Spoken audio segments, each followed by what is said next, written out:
ఆంధ్ర తెలంగాణలో తక్కువ ఫీజులతో high quality results ఇస్తున్న ఏకైక సంస్థ తిరుమల్ ఐఏఎస్ ఇన్స్టిట్యూట్. రాజమండ్రి నగరంకి విచ్చేసిన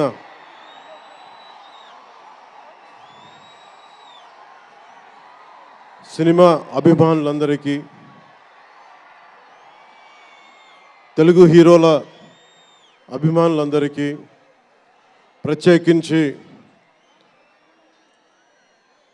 రామ్ చరణ్ గారి అభిమానులందరికీ నా హృదయపూర్వక నమస్కారం.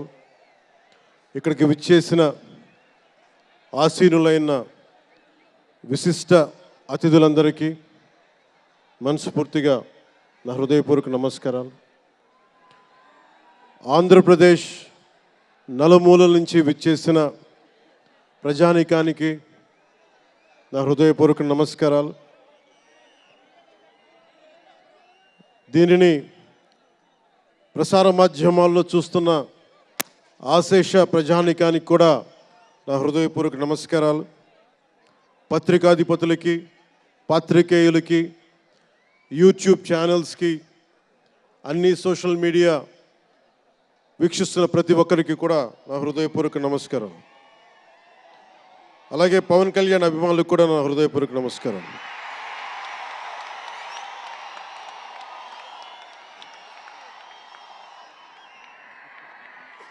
ఎలా చెప్పాలో నాకు తెలియదు.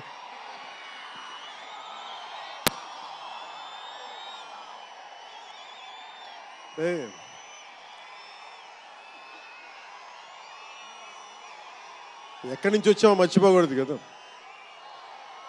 రఘుపతి వెంకయ్య నాయుడు గారిని మర్చిపోలేం, ఒక దాదాసాహెబ్ ఫాల్కేని మర్చిపోలేం, ఒక రాజ్ కపూర్ని మర్చిపోలేం, సత్యజిత్ని మర్చిపోలేం, షోలే తీసిన సిప్పిల్ని మర్చిపోలేం, తెలుగు సినిమాలని ఖ్యాతి నిలబెట్టిన నాగిరెడ్డి గారిని మర్చిపోలేం, బిఎన్ రెడ్డి గారిని మర్చిపోలేం, గోడవల్లి రామబ్రహ్మం గారిని మర్చిపోలేం.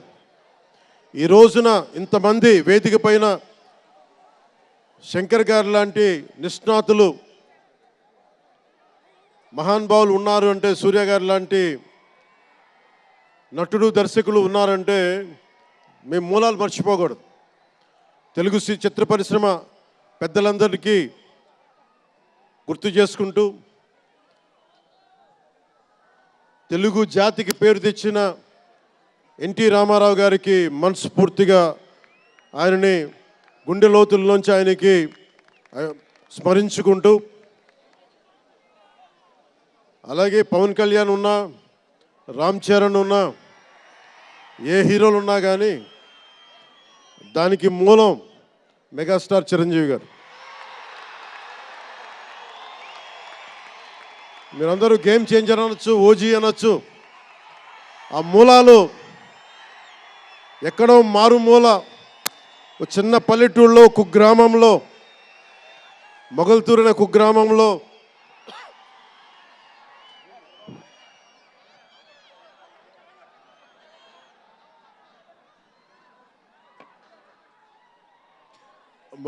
కుగ్రామంలో చదువుతూ విఆర్ఎస్ఎన్ వైఆర్ఎన్ కాలేజ్ నర్సపూర్లో చదువుకుంటూ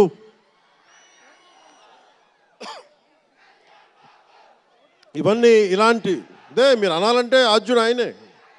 మీరు ఈరోజు కళ్యాణ్ బాబు అనండి, ఓజీ అనండి, డిప్యూటీ సీఎం అనండి, ఏదన్నా ఆయనే ఆద్యులు. నేను మూలాలు మర్చిపోను. నేను ఎప్పుడు రఘుపతి వెంకయ్య నాయుడు గారిని మర్చిపోం, దాదాసాహెబ్ ఫాల్కే అవార్డు గ్రహీతను దాదాసాహెబ్ ఫాల్కే గారిని మర్చిపోం. మూలాలు మనం ఎప్పుడు మర్చిపోం. అలాగే మేమందరూ రామారావు గారిని మర్చిపోలేం. ఇంతమంది తెలుగు చిత్ర పరిశ్రమ ఇక్కడ కదిలింది, వచ్చింది అంటే దాని స్ఫూర్తి ఒక అక్కినేని నాగేశ్వరరావు గారు, రామారావు గారు, ఘట్టమనేని కృష్ణ గారు, ఒక శోభన్ బాబు గారు, ఎంతోమంది నిష్ణాతులు, పెద్దలు, తెలుగు చిత్ర పరిశ్రమ కోసం శక్తియుక్తులు ధారపోసిన వారు. వారందరికీ మనస్ఫూర్తిగా హృదయం నుంచి ఒక నటుడిగానే కాదు, ఆంధ్రప్రదేశ్ డిప్యూటీ సీఎంగా కూడా మనస్ఫూర్తిగా వారికి నా నమస్కారాలు తెలియజేసుకుంటా ఉన్నాను.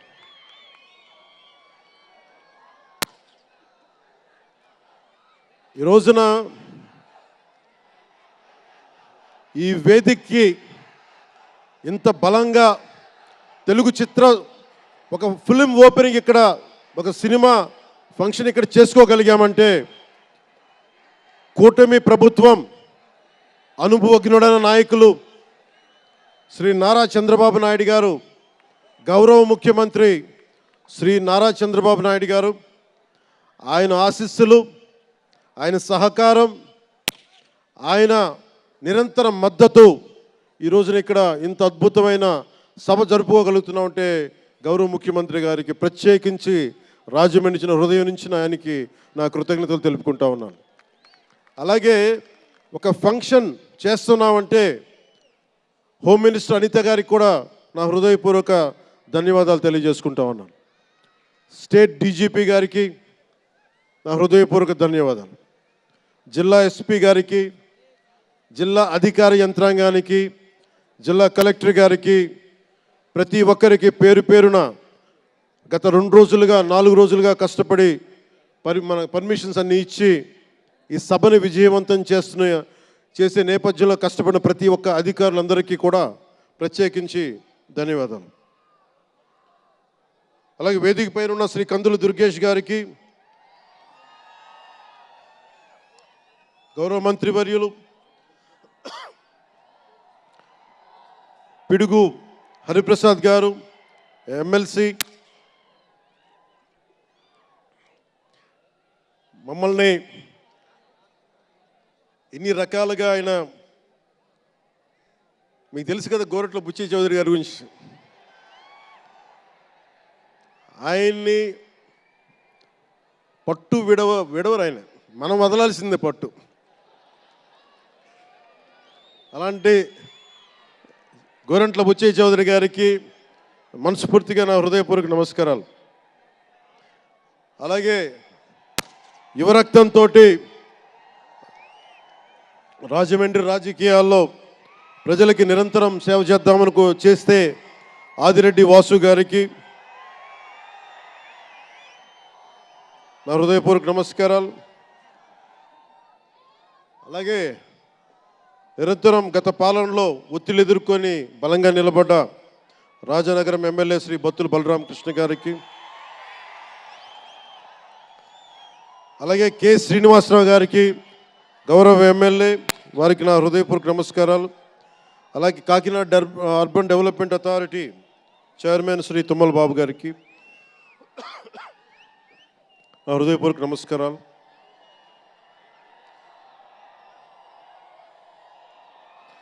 అలాగే నటులు శ్రీకాంత్ గారికి, పృథ్వీ గారికి, నవీన్ చంద్ర గారికి, ఇదేంటిది రచ్చ రవియా,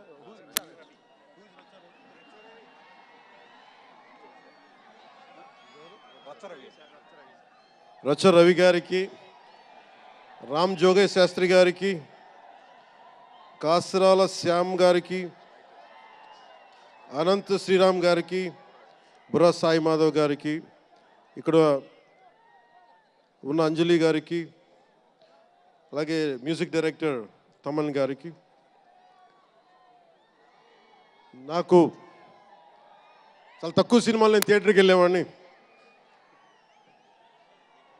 మన శంకర్ గారు తీసిన సినిమా చెన్నైలో, తమిళ్లో జెంటిల్మెన్ సినిమా, నేను టికెట్ కొనుక్కొని థియేటర్కి వెళ్ళి ఆ రోజు నేను ఇంకా యాక్టర్ కూడా అవుతాను, అసలు రాజకీయాలు పక్కన పెట్టి యాక్టర్ అవుతానో లేదో అని ఆలోచనలో ఉన్నప్పుడు ఆయన సినిమాని నేను కూడా టికెట్ కొనుక్కొని బ్లాక్లో ఆయన సినిమాకి వెళ్ళాను, శంకర్ గారి జెంటిల్మెన్ సినిమాకి.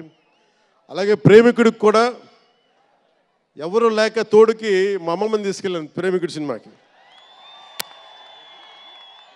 ప్రేమికుడి సినిమా అమ్మ என்ன சொல்லுவாங்க పార్టీயோடு పోయిటానే. అంటే అలాంటి అందరినీ, అన్ని వయసుల వాళ్ళని కూడా ఆకట్టుకునే సినిమా, ఎంటర్టైన్మెంట్తో పాటు ఒక సోషల్ మెసేజ్ ఉన్న సినిమాలు ఆయనవి. అలాంటి మంచి సినిమాలు భారతదేశంలో ఈ రోజున చరణ్ గారు కానీ రాజమౌళి గారు కానీ జూనియర్ ఎన్టీఆర్ కానీ వీరందరూ విఖ్యాతిగా మన ప్రపంచ వ్యాప్తి ఖ్యాతి ఉన్న రావటం అనేది దానికి ఆద్యులు కొద్దిమంది డైరెక్టర్స్ ఉన్నారు, ముఖ్యంగా దక్షిణాది నుంచి. దాంట్లో చాలా కీలకమైన వ్యక్తి శంకర్ గారు ఈ రోజున భారతదేశం మొత్తం తెలుగు చిత్ర పరిశ్రమ వైపు చూస్తుంది అంటే తమిళనాడు నుంచి వచ్చి తెలుగులోకి డబ్బై ఆ సినిమాని తెలుగు ప్రేక్షకులు ఇది తమిళ సినిమా కాదు తెలుగు సినిమా అని చెప్పి గుండెల్లో పెట్టుకొని ఆదరించారు. అంత గొప్ప సినిమాలు తీశారు శంకర్ గారు. నేను ఎప్పుడు అనుకునేవాడిని శంకర్ గారు తెలుగులో కూడా తీయచ్చు కదా డైరెక్ట్ తెలుగు ఫిల్మ్ అంటే. ఆయన ఈ విధంగా గేమ్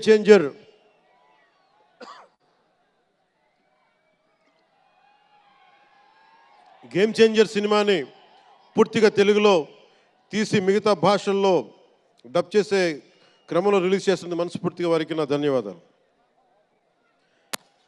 అలాగే దిల్ రాజు గారు, నేను తొలి ప్రేమ సినిమా అప్పుడు ఆయన డిస్ట్రిబ్యూటర్ అంటే ఏదో ఒక చిన్న పోస్టర్ చూసి ఎక్కడో ఒక మాటిని ఈ సినిమా చాలా సూపర్ డూపర్ హిట్ అవుతుందని ఒక నమ్మకంతో పాపం ఆయన అడ్వాన్స్ ఇచ్చారు.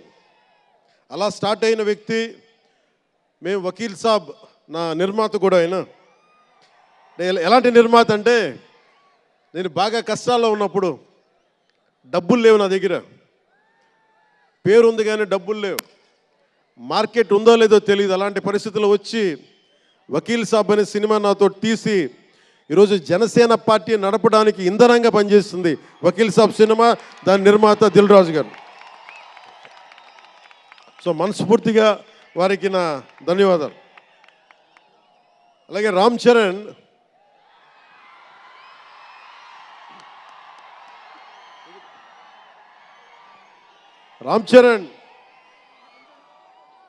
అంటే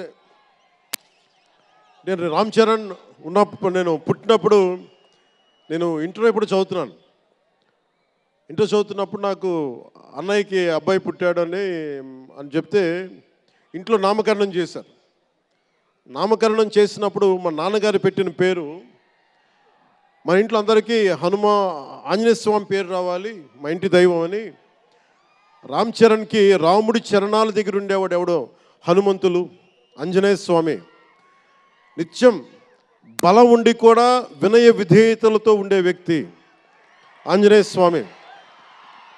అంటే ఎంత ఎదిగినా ఎంత శక్తిమంతుడైనా అడిమాది అష్టసిద్ధులున్నా తన శక్తి తను తెలియకుండా ఎదిగే కొద్దీ ఒదిగుండే ఆంజనేయ స్వామిలాగా ఇతనికి రామ్ చరణ్ అని పేరు పెట్టాలని చెప్పి మా నాన్నగారు ఆలోచన చేసి తనకి రామ్ చరణ్ అని పెట్టారు. అలాగే రామ్ చరణ్ నాకు ఎందుకంటే నాకు చిరంజీవి గారు అన్నయ్య కాదు, పితృ సమానులు, తండ్రి సమానులు. మా వదిన నాకు మాతృమూర్తి. సో నాకు రామ్ చరణ్, నేను బాబాయ్ వీటన్నిటికంటే కూడా నాకు ఎప్పుడు ఒక తమ్ముడు.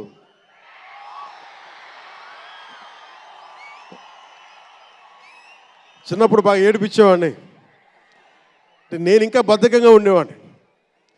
అంటే కరెక్ట్గా చెప్పాలంటే నేను తమ్ముడు సినిమాలో నా క్యారెక్టర్ లాగా ఉంటే రామ్ చరణ్ 7 ఏళ్ల వయసు, నా రెండో కొడుకు అంత వయసు ఉండేది. ఇప్పుడు ఆ వయసులో తెల్లవారుజామున చలిలో హార్స్ రైడింగ్ నేర్చుకోవడానికి మొత్తం ఆ హెల్మెట్తో పాటు అన్నీ పెట్టుకొని షూస్ అన్నీ సర్దుకొని రాత్రే నేను సోఫాలో పడుకొని ఉంటే వచ్చి పాపం నన్ను లేపి, ఇంకా నేను పడుకునేవాడిని, తను రెడీ అయిపోయి నన్ను లేపి ఒకసారి నేను దింపాల్సి వచ్చేది. ఇష్టంతో కాదు, తప్పక లేదు తిడతారు ఇంట్లో. అంటే అంత క్రమశిక్షణతో ఉండేవాడు చిన్నప్పటి నుంచి. నాకు రామ్ చరణ్లో నచ్చింది ఏంటంటే ఇంత ప్రతిభా సమర్థత ఉందని ఎప్పుడు తెలియదు ఎవరికి కూడా. ఇంత శక్తి సమర్థత ఉంది ఈ వ్యక్తులు ఎప్పుడు మాకు తెలియలేదు. ఎప్పుడు ఇతను నేను డ్యాన్స్ చేయటం ఎప్పుడు చూడలేదు నా లైఫ్లో, సినిమాలో తప్ప. ఇంక సినిమాలో బాగా వ్యక్తిగత జీవితం నేను ఎప్పుడు చూడలే. అసలు మ్యూజిక్ వేస్తే కాలు కూడా ఆడించడు, కానీ అంత అద్భుతమైన డాన్సర్. అలాగే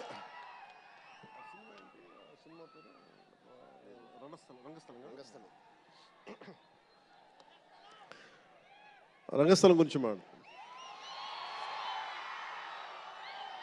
సుకుమార్ గారి డైరెక్షన్లో రంగస్థలం నాకు నటన చూసి ఇతనికి బెస్ట్ యాక్ట్ అవార్డు రావాలని మనస్ఫూర్తిగా అనిపించింది. అంటే అంత గొప్ప పెర్ఫార్మెన్స్ చేశాడు. భవిష్యత్తులో ఇతను ఉత్తమ నటుడు కూడా కావాలి, ఉత్తమ నటుడు అవార్డు అందుకోవాలి. ఎందుకంటే తనకి ఇక్కడ పెరగల, ఆంధ్రాలో పెరగల, కీలకమైన సంవత్సరాలన్నీ తమిళనాడులో పెరిగాడు, కొంత హైదరాబాద్లో తెలంగాణలో పెరిగాడు. ఇక్కడ గోదావరి జిల్లాల తాలూకు భావాలు, కల్చరు ప్రత్యక్షంగా ఎప్పుడు చూడాల.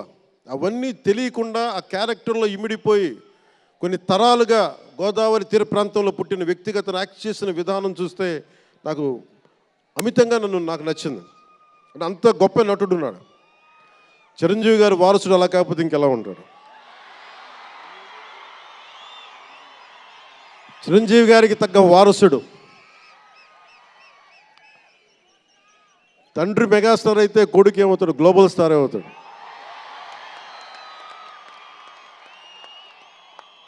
అంటే చిరంజీవి గారిని ఎందుకు అంటే ఎక్కడ గుర్తు పెట్టుకోవాలంటే, అంటే నాకు మా అన్నయ్య అంటే ఎందుకు గౌరవం, మొన్న కూడా ఇంట్లో అప్పుడప్పుడు చెప్తా ఉంటాం.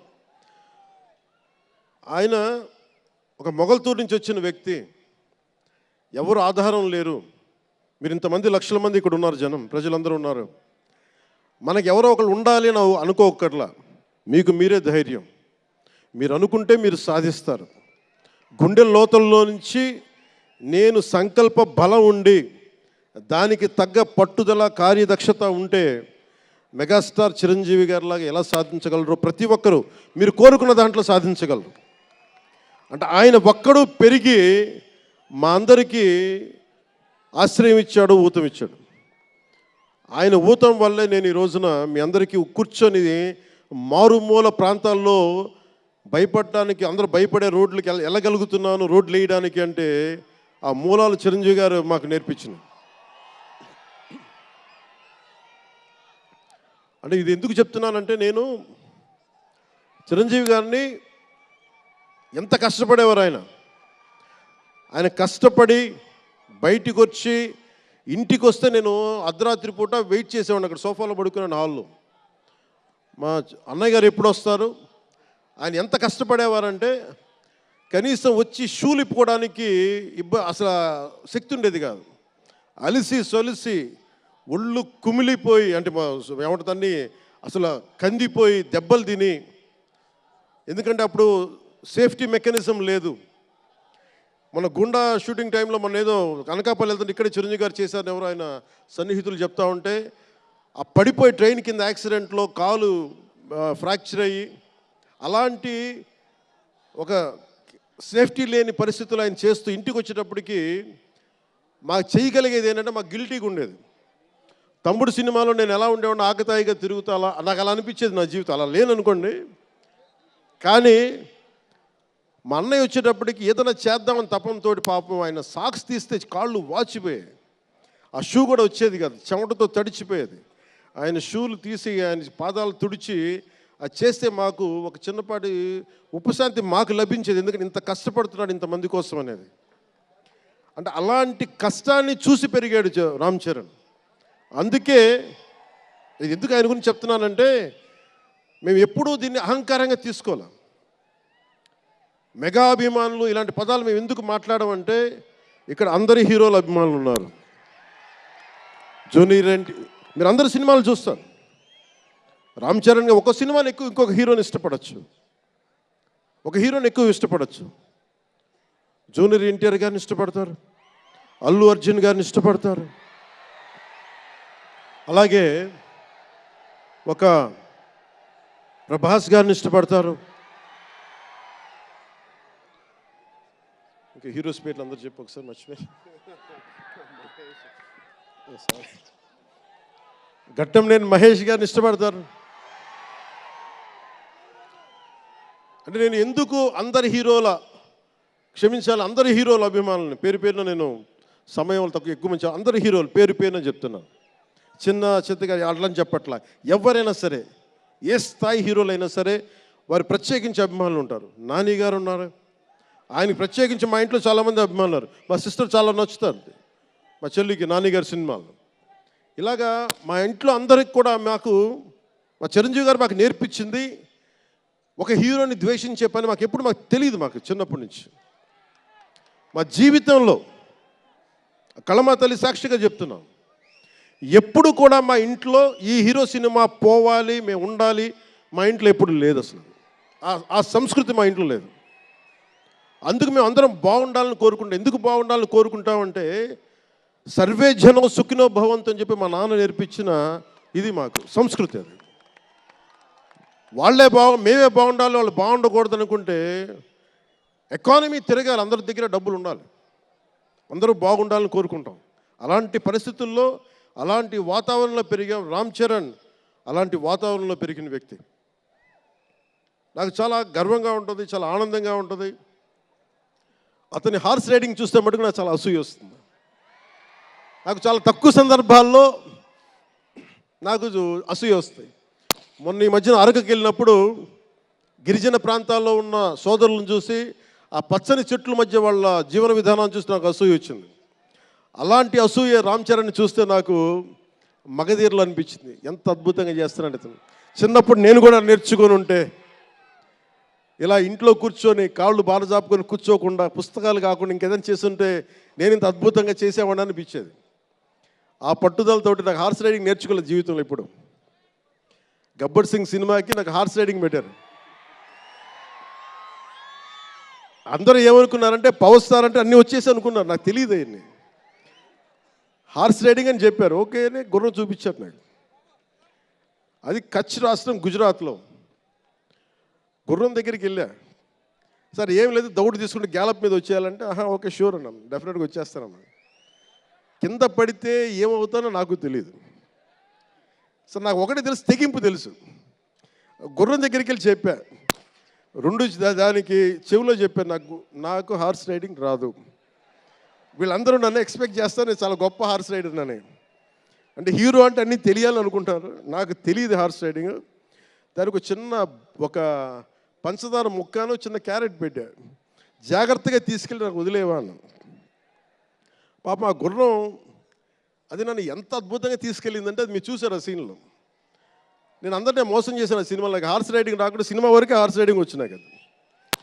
అలాంటి అంటే నాకు ఇది మాకేంటంటే మాకు సినిమాల్లో చూసినవన్నీ నాలాగా కాకుండా అన్నీ చాలా సుశిక్షితమైన ఒక నేర్చుకున్న వ్యక్తి ఇతను రామ్ చరణ్. ఒక డ్యాన్స్ కానీ ఎక్కడో ఇంగ్లాండ్కి వెళ్ళి అక్కడ డ్యాన్స్ ఇన్స్టిట్యూషన్స్లో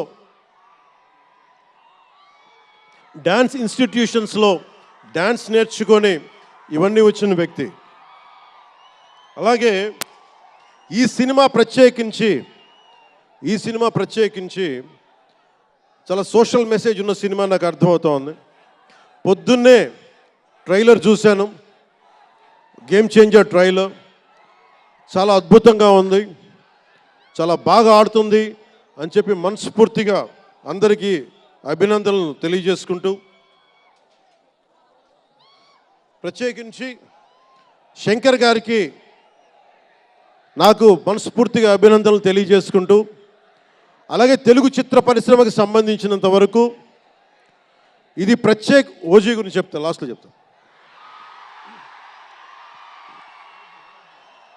నేను ఓజీ తర్వాత అంటే మీరు వదలట్లా. మన ముందున్న సినిమా గేమ్ చేంజర్ని బాగా చూడండి. ఎందుకంటే ఈ ఫంక్షన్ ప్రత్యేకించి ఈ మధ్యకాలంలో ఉన్న ఒత్తిడి తెలుసు మీకు. ఒక పబ్లిక్ ఫంక్షన్ అంటే ఎలాంటి ఒత్తిడి ఉంటుందో మీ అందరికీ తెలుసు. నేను చాలా ఆలోచించాను ఈ సమయంలో పెట్టాలా లేదా అంటే. సినిమా అనేది 10 మందికి తెలియచేయాలి. దిల్ రాజు గారు లాంటి వాళ్ళు 3 సంవత్సరాలు తీశారు సినిమా. 3 సంవత్సరాలు తీసింది వాళ్ళకి దొరికేది దొరికితే ఒక 10 రోజులు. బడ్జెట్లు ఎక్కువైపోయినాయి. అలాంటి వాటికి మేము చేయగలిగేది ఎక్కువ మందికి తెలియజేసేలాగా ఒక ఇది part and parcel of cinema. అందుకని మేము కోరుకుంది చిన్న ఫంక్షన్ చేద్దాం. నన్ను అడిగారు గెస్ట్గా రమ్మని. నేను ఒకటే చెప్పాను, ఇంత పెద్ద ఫంక్షన్ చేయాలా లేదా, ఎందుకంటే మీ అందరికీ తెలుసు నా భయం. మీరు క్షేమంగా వచ్చి క్షేమంగా వెళ్ళాలి అని చెప్పి అహిర్నిశలు ఆకాంక్షించేవాడిని, శ్రమ పడేవాడిని. మీకు చిన్న దెబ్బ తగిలితే నా గుండె గాయం అవుద్ది. అందుకని నేను ఎప్పుడు సినిమా ఫంక్షన్ నేను చేసుకోవడానికి ఇబ్బంది నాకు. ఇందాక కూడా వచ్చినప్పుడు చాలా టెన్షన్తో ఉన్నా, ఎవరికైనా దెబ్బలు తగులుతాయి, ఏదైనా అయిపోద్దా అని భయం ఉంది. మనస్ఫూర్తిగా మీ అందరికీ చేతులెత్తి నమస్కరిస్తున్నా, మీరు క్షేమంగా ఇంటికి వెళ్ళాలి. ఎందుకంటే మీ తల్లిదండ్రులు, మీరు ఒక సాయంత్రం ఆనందం కోసం వచ్చింది, దీన్ని విషాదం కాకూడదు. అందుకని మనస్ఫూర్తిగా సినిమాని సినిమాగానే చూడండి. కింద పడిపోయి మీద పడిపోయి తొక్కిసలాడుతూ హీరోలను చూడడం కంటే కూడా మీరు దూరం నుంచే ఇబ్బంది పడకుండా మీరు క్షేమంగా ఉండాలి, అందరూ క్షేమంగా ఉండాలి మనస్ఫూర్తిగా కోరుకుంటా ఉన్నాం. అలాగే అడగగానే టికెట్ రేట్స్ ఎందుకు పెంచాలి,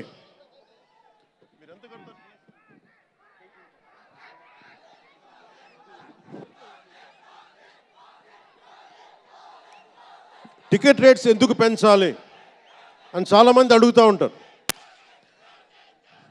ఒక నిమిషం థ్యాంక్ యూ. సినిమా రేట్లు ఎందుకు పెంచాలని అడుగుతారు. ఈ రోజున సినిమా రేట్లు పెంచాలి అంటే it's a purely demand and supply. నాకు శంకర్ గారి సినిమా నేనే బ్లాక్లో కొనుక్కొని చూశాను చెన్నైలో. అది నా సరదా. అది అంటే నాకు ఇచ్చిన డబ్బులు నేను కొనుక్కొని చూశాను. ఇప్పుడు ఆ బ్లాక్లో వెళ్ళే డబ్బు ఎవరికి వెళ్ళిపోద్ది. అలా కాకుండా టికెట్ రేట్లు డిమాండ్ అండ్ సప్లై మీద ఉంటుంది. అలాంటి డబ్బులు పెరిగితే మీరు ఇష్టపడి మీ హీరోకో ఏదో ఇష్టమైన సినిమాకో మొదటి రోజే చూడాలనుకుంటారు. That's a demand. అందుకని ఎందుకు ఇంతంటే బడ్జెట్స్ పెరిగిపోయినాయి. తెలుగు సినిమా మొత్తం ప్రపంచపరంగా వెళ్తూ ఉన్నాయి. దీనికి డబ్బులు కావాలి అంటే పెట్టుబడులు కావాలి, మార్కెట్స్ పెరిగినాయి. అలాగే పెరిగిన ప్రతి రూపాయికి 18% జిఎస్టీ కడతాం. ప్రభుత్వానికి ట్యాక్స్ వస్తుంది. పెరిగిన ప్రతి రేటుకి ట్యాక్స్ వస్తుంది. ఇదేదో ఉట్టినా ఇవ్వట్లేదు ప్రభుత్వం. ప్రతి ఒక్కరికి ఏముంటుందంటే దీని ఒక ఫాల్స్ నెరేటివ్ ఉంది బయట. నా సినిమాకి టికెట్ రేట్లు పెంచకపోగా తగ్గించేశారు. భీమ్లా నాయక్కి ఇప్పుడు చాలామంది హీరోస్ అందరూ కూడా వాళ్ళెవరూ కూటమికి మద్దతు చెప్పలేదు. కానీ మేము ఎక్కడ వివక్ష చూపించలా, అందరూ బాగుండాలని కోరుకుంటాం. ఎందుకంటే చిత్ర పరిశ్రమకి మొన్న దిల్ రాజు గారు కూడా చెప్పారు, చిత్ర పరిశ్రమకి రాజకీయ రంగు పులమటానికి మాకు ఇష్టం లేదు. Though I belong to NDA, though I'm head of Janasena party, cinema should be treated as a separate entity. No politics should seep into cinema. Milton Friedman అనే ఒక ఎకానమిస్ట్ ఒక చిన్నపాటి పెన్సిల్ని ఇలా చూపిస్తూ, ఈ పెన్సిల్ని తయారీకి ఈ కనిపించే టిప్పు ఈ మెటీరియల్, దీని లోపల ఉండే గ్రాఫైటు ఈ మెటీరియల్, ఇవన్నీ ఒక్కొక్కటి చెప్పుకుంటూ దీనికి వెనక పెన్సిల్ కూడా రబ్బరు, ఇది ఎక్కడి నుంచి వస్తుంది ఇలా చెప్పుకుంటూ వెళ్తా, ఇది ఒక్క ప్రాంతం నుంచి రాలా, అనేక దేశాల నుంచి. గ్రాఫైట్ ఏమో ఎక్కడ వేరే కంట్రీస్ నుంచి. ఈ పెన్సిల్కి పెట్టిన మన బ్రాంజ్ రిబ్బన్ను అదేమో వేరే చైనా నుంచో లేదంటే ఏషియా నుంచి. ఈ చేసిన వాళ్ళందరూ ఒక మతం కాదు, ఒక కులం కాదు, ఒక దేశం కాదు. ఒక చిన్నపాటి పెన్సిల్కే ఒక రకరకాల వ్యక్తులు, రకరకాల దేశాలు కలిసి రావాలి.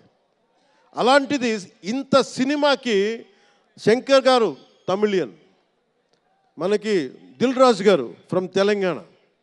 ఇక్కడ ఒక్కొక్కరిని అడగండి, ఒక్కొక్కరు ఒక్కొక్క రాష్ట్రం నుంచి వస్తారు. బట్ అందరూ కలిసి సినిమాని తీస్తారు, మీకు ఆహ్లాదం కలిగజేస్తారు. ఇప్పుడు మాకుంటుంది, నేను ఎప్పుడు కూడా నాకు ఇష్టం లేనిది సభావేదికగా ఒకటి శంకర్ గారికి కానీ దిల్ రాజు గారికి కానీ తెలుగు చిత్ర పరిశ్రమకు కానీ భారతీయ చిత్ర పరిశ్రమకు కానీ ఒకటితే మనం నేర్చుకోవాలి. ఎప్పుడు మనం భారతీయ చిత్ర పరిశ్రమ అనేవాళ్ళం తప్ప లాస్ట్ 90s నుంచి టాలీవుడ్ అని, బాలీవుడ్, కాలీవుడ్, మాలీవుడ్ మనం ఎందుకు ఏప్ చేయాలి వీళ్ళని? Why do we have to ape Hollywood? మనం ఒకప్పుడు మాయాబజార్ లాంటి సినిమాలు తీసిన వాళ్ళం, మూకీలు తీసిన వాళ్ళం. చిత్ర పరిశ్రమ ఒక బెంగాల్లో పరివిడిల్లింది అక్కడ. సో మనం ఎందుకు వీళ్ళని ఫాలో అవ్వాలి? వాళ్ళ హాలీవుడ్ డిసిప్లైన్ ఫాలో అవ్వం, Hollywood method of film making follow అవ్వం, Hollywood method of skill development follow అవ్వం. కానీ ఆ వుడ్ను మటుకు తీసుకున్నాం, మాలీవుడ్. ఇది మటుకు మానాలి. ఎందుకంటే మనకు ఒక కాళిదాసు ఉన్నాడు, మహా కవులు, కళాకారులు గొప్ప గొప్ప కావ్యాలు రాశారు. సో మన జాతి తాలూకు ప్రాముఖ్యతని సినిమాలే చెప్పగలగాలి. అందుకని హాలీవుడ్ని అనుకరించడం మానేయాలి. మనదైన సత్తా, మనదైన కథ, మనదైన బలం మనం చూపించాలి విశ్వానికి. అది చూపించకపోతే ఏమవుతుందంటే ఎక్కడ కూర్చొని ఈరోజు ఇప్పుడు కాపీ చేద్దామంటే కుదరదు. You have to come with original stories. సహజమైన కథలతో పట్టుకురావాలి. ఆ విధంగా ఉండాలి అంటే ముందు చిత్ర పరిశ్రమలో కూడా చాలా డిసిప్లిన్ రావాలి. సినిమాలు తీసే వాళ్ళు మాట్లాడాలి చిత్ర పరిశ్రమ గురించి, సినిమాలు తీయని వాళ్ళు మాట్లాడకూడదు. సినిమాలు తీయకుండా రాజకీయాలు చేసేవాళ్ళు మాకు నచ్చం. అది ఎన్డీఏ తరపు నుంచి నేను చెప్తా ఉన్నాను. తెలుగు చిత్ర పరిశ్రమ గురించి మాట్లాడాలి అంటే సినిమాలు తీసి దానికి సాధక బాధలు అర్థం చేసుకున్న వాళ్ళే మాట్లాడాలి. మన తెలుగుదేశం, జనసేన, భారతీయ జనతా పార్టీ, ఎన్డీఏ ప్రభుత్వం వారితోనే మాట్లాడతాం, వారితోనే గుర్తిస్తాం.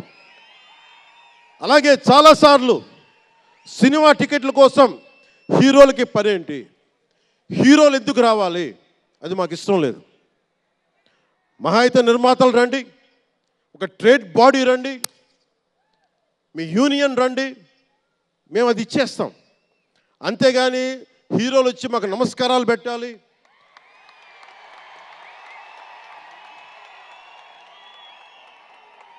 అంత ఒక లో లెవెల్ వ్యక్తులం కాదు మేము. దీన్ని ఎక్కడి నుంచి నేర్చుకున్నాం? స్వర్గీయ నటరత్న ఎన్టీ రామారావు గారి దగ్గర నుంచి నేర్చుకున్నాం. మహానటుడు. ఆయనని ఎంతమంది విమర్శించినా, కోటా శ్రీనివాసరావు గారు విమర్శించినా, ఆయన ఎప్పుడన్నా యాక్ట్ చేస్తే ఆయనతో పాటు ఏం బ్రదర్ బాగున్నారు అని చెప్పి చాలా గుండెలు నిండుగా పలికే వ్యక్తి మహానుభావుడు ఎన్టీ రామారావు గారు. ఇంత తెలుగుదేశం పార్టీ ఎన్టీ రామారావు అన్నిసార్లు ముఖ్యమంత్రిగా ఉన్నప్పుడు కూడా ఎప్పుడు ఘట్టంనేని కృష్ణ గారు కాంగ్రెస్లో ఉండి కూడా కనిపిస్తే ఇద్దరు ఆప్యాయంగా మాట్లాడుకునే వాళ్ళు. ఎన్టీ రామారావు గారు ఎప్పుడు వివక్ష చూపించలా. ఇది చిత్ర పరిశ్రమ తాలూకు ఔన్నత్యం. ఇది అదే ఔన్నత్యాన్ని మేము కొనసాగిస్తున్నాం, అదే మేము కోరుకుంటా ఉన్నాం. అంతేగాని గతం ప్రభుత్వంలో లాగా మీరు అభిమానించే మెగాస్టార్ చిరంజీవి గారు లాంటి వారిని కానీ, బాహుబలి ప్రభాస్ గారిని కానీ, మహేష్ గారిని ప్రిన్స్ మహేష్ అంటారు కదా, మహేష్ గారిని కానీ ఇంకెవరిని వెళ్ళారా, ఇంకెవరు వెళ్ళినా కానీ మేము ఇవన్నీ ఎందుకు చేయట్లేదంటే మాకు సినిమా పరిశ్రమ మీద గౌరవం ఉంది. నారా చంద్రబాబు నాయుడు గారు ఇప్పటికి 4వ సారి ముఖ్యమంత్రి. ఆయన 3 సార్లు కానీ 4 సార్లుగా ముఖ్యమంత్రి ఉన్న ఈ సమయంలో ఎప్పుడు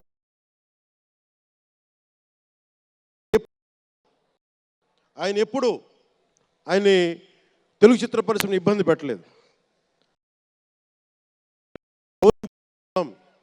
ఇక్కడున్న చిత్ర పరిశ్రమ కోసం, సినిమాల కోసం పరితపించే కథల కోసం మనం వెనకాడతాం.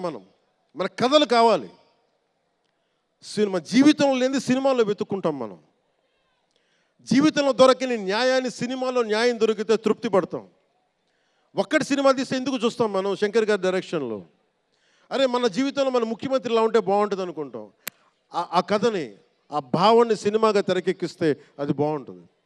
ఒక శివాజీ సినిమా ఎదురు తిరిగితే ఎలా ఉంటుంది, ప్రత్యామ్నాయంగా చేస్తే ఎలా ఉంటుంది ఒక శివాజీ. ఇలాంటి సినిమాలన్నీ కూడా మనకి నిజ జీవితంలో జరగనివి మనం ఒక అట్లీస్ట్ సినిమా ప్రపంచంలో చూస్తే ఒక తృప్తి ఉంటుంది. అలాగే ఇంతమంది యువత ముందుకొచ్చి ఎందుకు వస్తున్నారు అంటే ఒక మార్గదర్శకం సినిమాలు. ఒకసారి సినిమాలో కూడా చాలా మంచి విలువలు ఉంటాయి, కానీ ఆ విలువలు తీసుకోవచ్చు, కానీ మనం ఎలా ఉండాలంటే హంసలాగా పాలను తీసుకొని నీళ్ళు వదిలేయాలి. కానీ కొంతమంది నీళ్ళని పట్టుకుంటారు, మనం ఏం చేయలేము. సినిమా అన్నీ చూపిస్తుంది, మంచి చెడు రెండు చూపిస్తాయి. ఏది తీసుకోవాలి అనేది మీది. ఉదాహరణకి వకీల్ సాబ్లో ఒక సన్నివేశంలో హీరో దగ్గరికి వచ్చే డైలాగ్ వస్తుంది, ఆర్ యు వర్జిన్ అని చెప్పి ఒక స్త్రీ పాత్రధారిని అడుగుతారు. అది నా ఇండివిజువల్గా నేను చెప్పడానికి ఇబ్బంది అనిపించింది. నేను డైరెక్టర్ గారికి, దిల్ రాజు గారికి చెప్పాను, ఈ డైలాగ్ అయితే నేను చెప్పాను కాబట్టి అబ్బాయిని అడుగుతాను, అమ్మాయిని నేను అడగనేమని చెప్పి. అంటే న్యాయం రెండు పక్షాలు ఉండాలి, ఒకళ్ళని ఇబ్బంది పెట్టడం నాకు ఇష్టం లేదు. ఇది సెన్సిబిలిటీస్ కూడా ఫిలిం టెక్నీషియన్స్ కానీ, డైరెక్టర్స్ కానీ, యాక్టర్స్ కానీ, ఎందుకంటే హీరోలు చాలా పెద్ద ప్రభావం, మీరు దర్శకులు చాలా పెద్ద ప్రభావం, నిర్మాతలు చాలా పెద్ద ప్రభావం చూపిస్తారు. మీరు కేవలం డబ్బులు సంపాదించడమే కాదు, మీరు కొన్ని విలువలు చెప్తారు. ఒక రామ్ చరణ్ కోసం కానీ, ఒక శంకర్ గారి కోసం కానీ, దిల్ రాజు గారి ప్రొడక్షన్ అంటే ఎందుకు ఇంతమంది వస్తారు, ఇన్ని లక్షల మంది ఎందుకు వస్తారంటే ఏదో ఒక కనెక్ట్ ఉంది, దానికి ఒక బంధం ఉంది, దానికి ఏదో ఎదురు చూస్తాం ఒక సినిమా ద్వారా. ఒక RRRకి ఎందుకు అంత పరిగెడతాం సినిమా చూడటానికి, ఏదో ఎదురు చూస్తాం మనం. సో బాధ్యత తెలుగు చిత్ర పరిశ్రమకు కూడా మీరు సమాజాన్ని ఇంకొంచెం వినోదంతో పాటు ఆలోచింపజేసే సినిమాలు ఇవి కూడా రావాలని మనస్ఫూర్తిగా నేను మీ నుంచి ఆశిస్తా ఉన్నాను. మీరు ఎలాంటి సినిమాలు తీసినా ప్రజలకి ఆమోదయోగ్యంగా ఉండే సినిమాలు, ప్రజలకు విలువ నేర్పించే సినిమాలు మరిన్ని రావాలని మనస్ఫూర్తిగా కోరుకుంటూ, ఈరోజు పెరిగిన రేట్లు ఆంధ్రప్రదేశ్ ప్రభుత్వానికి ఆదాయం కూడా కేవలం అది నిర్మాతలకని అని అనుకోవడానికి లేదు.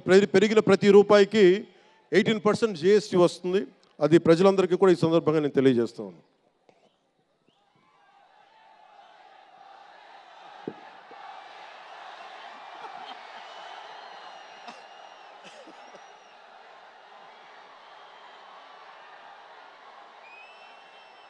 ఓజీ నా దుంప తెంపేస్తున్నారు ఆయన. మాట్లాడడం దాని గురించి వేరే మాట్లాడడం. డైరెక్టర్ ఇక్కడే ఉన్నారు, 3 సినిమాలు ఉన్నాయి. కాదే మీకు తెలుసు కదా నా ప్రేమ మీకోసం.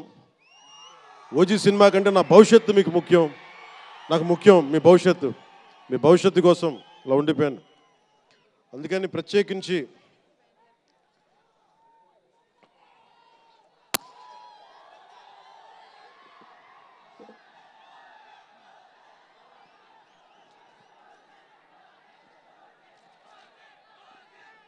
మనం మాట్లాడుకుందాం. ఇది అంటే వేరే సినిమా గురించి, ఒక గేమ్ చేంజర్ అనే సినిమాకి వచ్చి మనం ఓజీ గురించి మాట్లాడుకోండి.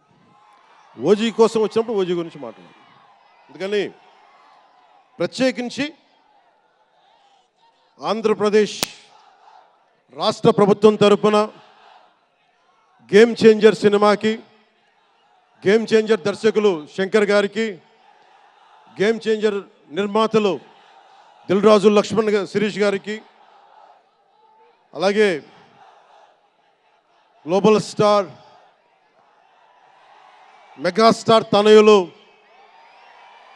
రామ్ చరణ్ గారికి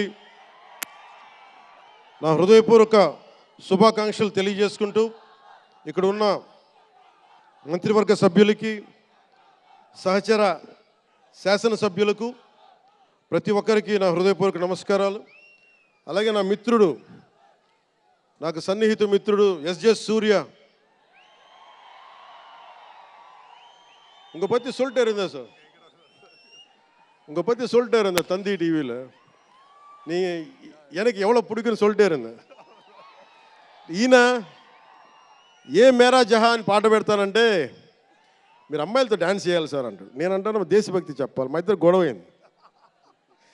నేను చెప్పాను నువ్వు ఏమనుకుంటా అవి చేస్తాను తప్ప నేను మటుకు ఏ మేరా జహాయే చేస్తాను, నేను అమ్మాయిలతో డ్యాన్స్ చేయనని చెప్పాను. చాలామంది చేశారు, ఎందుకంటే నేను బాగా చేయలేను తెలుసు నాకు.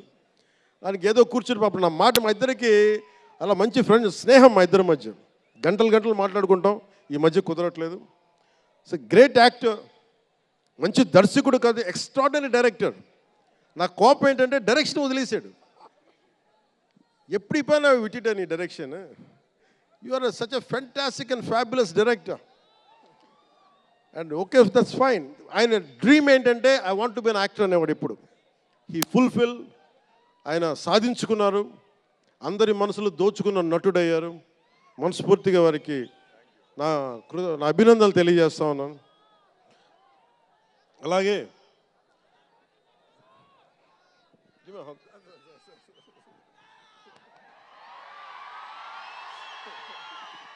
సో మీ అందరికీ మరోమారు ధన్యవాదాలు తెలియజేసుకుంటూ, all my best wishes to Game Changer, all my best wishes to Shankarji, best wishes to Dil Raju గారు, my love, my best wishes to all the actors. కొత్త సంవత్సరంలో బాక్స్ ఆఫీస్ బద్దలైపోవాలి.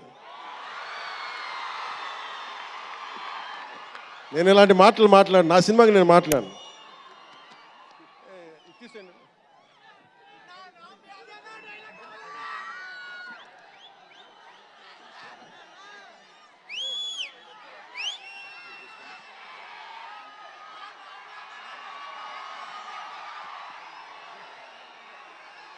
మీరు ఏం చేస్తారో తెలీదు.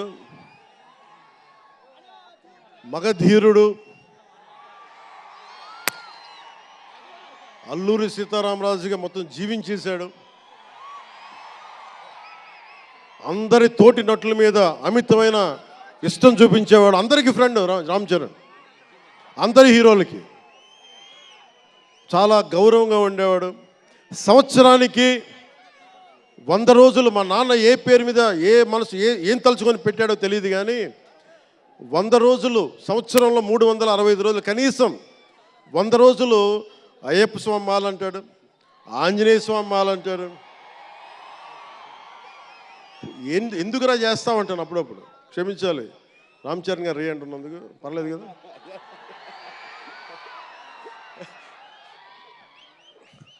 అంటే ఎందుకంటే నాకు బాధ్యత తప్పకుండా ఉండటానికి, నియంత్రించుకోవడానికి, అహంకారం రాకుండా ఉండటానికి, ఎప్పుడు చూడండి చెప్పులు లేకుండా ఉంటాడు. అంటే నాకే అనిపిస్తుంది, కనీసం నేను వేసుకునే చెప్పులు కూడా వదిలేడానికి ఇబ్బంది పడతాను అప్పుడప్పుడు. అలాంటిది రామ్ చరణ్ చెప్పులు లేకుండా, మామూలు హీరో కాదు, హాలీవుడ్ దాకా వెళ్ళాడు, ఆస్కార్కి వెళ్ళాడు. అక్కడికి వెళ్ళి ఎంత గుండె ధైర్యం అంటే, నేను చెప్పులు వేసుకుంటా, అవసరమైతే మంచి సూటు బూట్ వేసుకుని తయారవుతాడు, లేదంటే అయ్యప్ప స్వామి మాలేసుకుని కనిపిస్తూ ఉంటాడు. అంటే వ్యక్తిత్వంలో ఎంత బలం ఉండాలి ఆ వ్యక్తికి. అందుకని అలాంటి రామ్ చరణ్ మంచి 16 అణాలు తెలుగువాడు, మా బంగారం, నా తమ్ముడు. ఒక తల్లికి పుట్టకపోయినా కానీ నా తమ్ముడు. ఎప్పుడు ఎదిగే కొద్దీ ఒదిగుండేవాడు. అతనికి మరింత విజయం కలగాలని, అద్భుత విజయాలు కలగాలని మనస్ఫూర్తిగా ఒక బాబాయ్గా కాదు, ఒక అన్నగా ఆశీర్వదిస్తున్నాను. I love you Ram Charan, I love you all.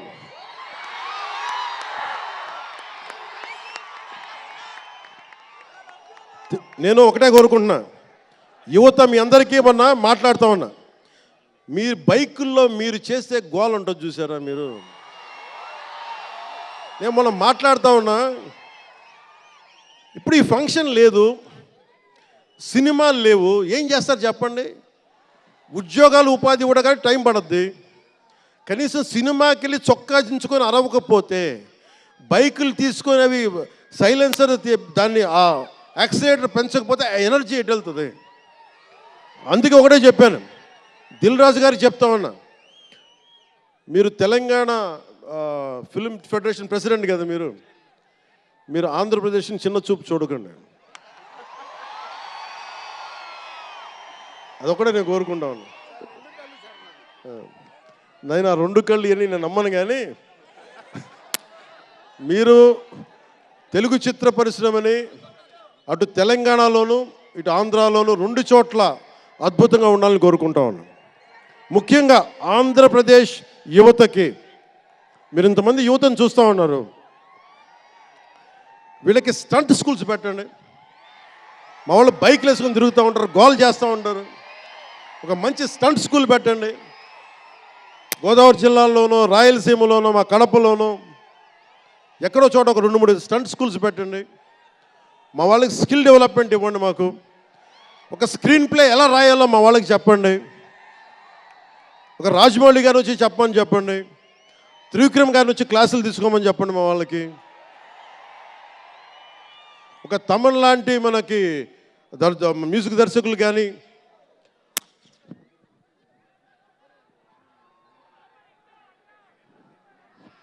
Keeravani గారు కానీ, అలాంటి వాళ్ళందరికీ వచ్చి వాళ్ళ స్కిల్ డెవలప్మెంట్ నేర్పించమని చెప్పండి. మీరు దాని మీద ఒకసారి ఆలోచించండి. స్టూడియోలు పెట్టండి. ఇక్కడ కొంతమంది అసిస్టెంట్ డైరెక్టర్స్కి ఎలా ఉండాలి, డైరెక్టర్స్ కావాలంటే ఏం చేయాలి, 24 క్రాఫ్ట్స్లో ఒకళ్ళకి ప్రొడక్షన్ డిజైనింగ్ నేర్పించండి. మా వాళ్ళకి ప్రొడక్షన్ డిజైనింగ్ స్కూల్స్ పెట్టండి. ఫిల్మ్ మేకింగ్ స్కూల్స్ పెట్టండి. ఈరోజున మీకోసం ఇంతమంది వచ్చారు.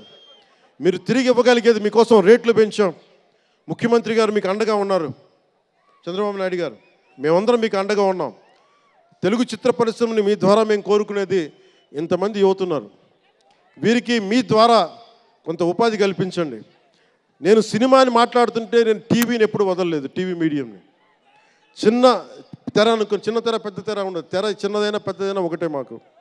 సో మాకు ముమ్మిడివరం లాంటి గొప్ప లొకేషన్స్ ఉన్నాయి. మాకు కేరళకి మించిపోయి ఉంటుంది ముమ్మిడివరం. గోదావరి తీరం చూడండి. అసలు మీరు గండికోట చూడండి కడపలో. సిద్ధవటంకి వెళ్ళండి, అడ్వెంచర్ సినిమాలు ఉంటాయి.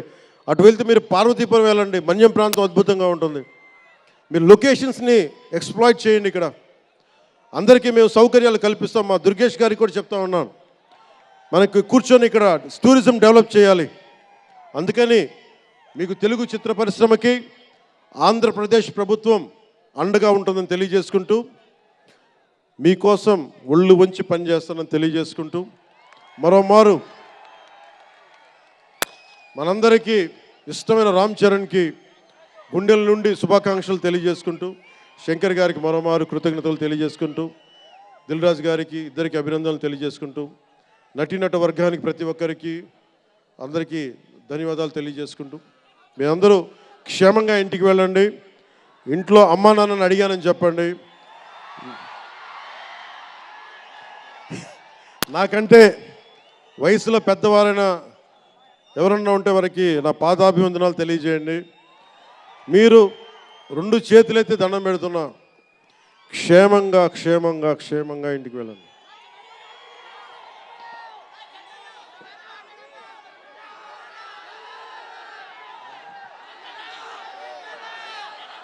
మీ అందరికీ మరోమారు ధన్యవాదాలు తెలియజేసుకుంటూ, తెలుగు తల్లికి దండాలు తెలియజేసుకుంటూ, మా తెలుగు తల్లికి పిఠాపురం మంచి సంతోషం.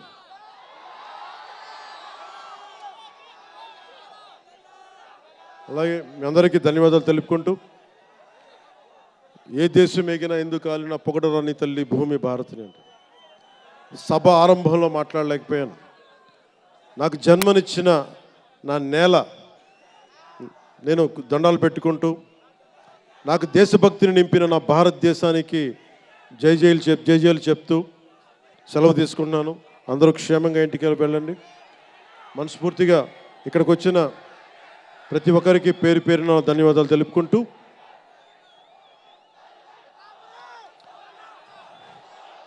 జై ఆంధ్ర, జై భారత్, జై హింద్.